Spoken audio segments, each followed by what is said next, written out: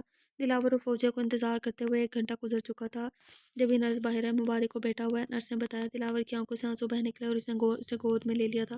مبارک ہو آپ کو دلاور صاحب، فوزیہ نے کہا۔ شکریہ مس فوزیہ۔ انائزہ کیسی ہے؟ اس نے نرس سے کہا۔ ڈاکٹر صاحبہ آ کر آپ کو بتائیں گی، میں کچھ نہیں بتا سکتی، دعا کریں ان کی حالت ٹھیک نہیں ہے، یہ کہہ کر وہ اندر چلے گئی، جبکہ دلاور ماضی میں گم ہو گئے۔ زندگی میں کبھی کوئی آئے نہ ربا، آئے جو کوئی تو پھر جائے نہ ربا، دینے ہو گر مجھے بعد میں آنسو تو پہلے کوئی ستائے نہ ربا۔ مت بند کرے پلیز۔ واٹ ربش، یہ کوئی سننے والا سانگ ہے؟ مما مجھے بہت اچھا لگتا ہے شروع سے ہی۔ او شٹ اپ، تمہاری طرح تمہاری چوائس بھی تھرڈ کلاس ہے۔ میوزک پلیئر بند کر کے منہ دوسری طرف پھیر لیا تھا۔ واو دیکھو تو میڈم کے نخرے، اگر ڈرائیو اگر ڈرائیو نہ کرا ہوتا تو بتاتا اس کو، اوقات بھول رہی ہے اپنی زندگی میں، کبھی کوئی آئے نہ ربا، آئے جو تو کوئی کبھی کوئی جائے نہ ربا، آہا وہ زاروں قطار ہوتے ہوئے گنگنا رہا تھا۔ ایسے نہیں کرتے عنایزہ، کسی کی زندگی میں آ کر واپس نہیں جاتے، کسی کو تنہا نہیں چھوڑتے، کسی کو مسکرانا سکھا کر اکیلا نہیں چھوڑ کر جاتے، اور تم تو ایسا نہیں ہو، میں جانتا ہوں تمہیں، اے اللہ پاک مجھے وہ لوٹا دے، میں اس کے صدقے سارے غلط کام چھوڑ دوں گا۔ 2 گھنٹے گزر چکے تھے مگر ابھی تک ڈاکٹر باہر نہیں آئے تھے۔ آج دلاور کو پتہ چلا تھا کہ انتظار کتنی مشکل چیز ہے، ایک ایک لمحہ صدی بن گیا تھا، وقت گزرنے میں نہیں ہارا تھا۔ یا اللہ میری مدد فرما۔ آنسو نکل پڑے اور پھر سے سوکھ جاتے۔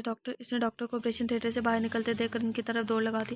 ڈاکٹر میرے نائزہ کیسے؟ میں نے اپنی پوری کوشش کی ہے مگر ان میں کوئی ریکوری کے اثرات نہیں ہیں، وہ بہت خطرے میں ہیں، دعا کریں، بہت مشکل ہے کہ وہ کیا کہہ رہی ہیں یا یہ کیا کہہ رہی ہیں آپ، یہ کون ہے؟ ڈاکٹر نے فوجی سے پوچھا۔ یہ ہسبینڈ ہے ان کے دلاور، دیکھیں دلاور صاحب، ڈاکٹر نے کہا کہنا شروع کیا، کیا مطلب ہے آپ کا؟ کیا دیکھوں؟ وہ چیخ پڑا تھا، پلیز میری بات کو سمجھے۔ وہ نرم لہجے میں بولی، دعا کریں دلاور صاحب، دعائیں تقدیر بدل سکتی ہیں۔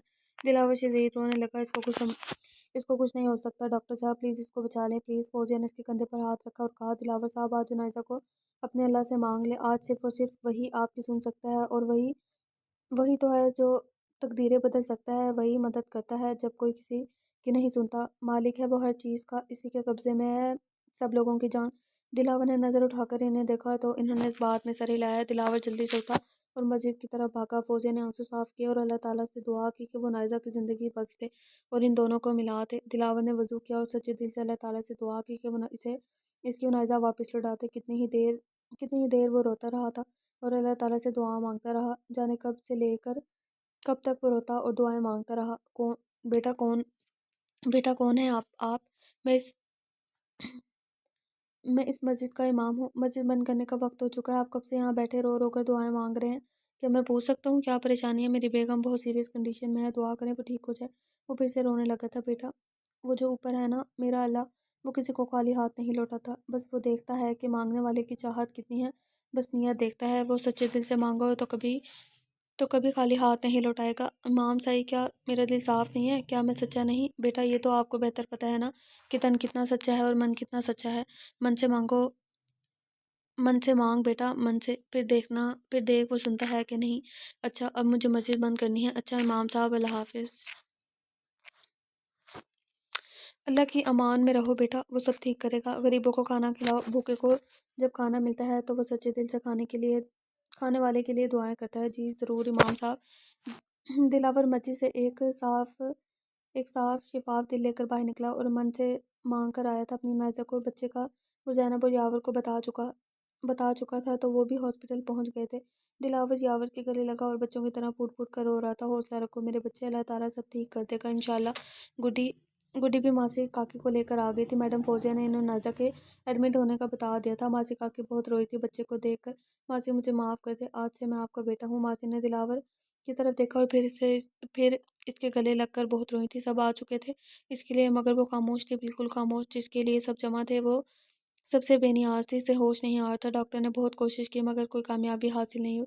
دلاور صاحب میں اپنی پوری کوشش کر چکے مگر کوئی فائدہ حاصل نہیں ہوا، اب آپ کہیں اور لے کر جائیں۔ ڈاکٹر کے کہنے پر اسے دوسرے ہاسپٹل لے گیا۔ دن سے رات اور رات سے اگلا دن، کوئی بھی حرکت نہیں ہوئی تھی۔ دن گزرتے جا رہے تھے مگر عنایزہ کو ہوش نہیں آیا۔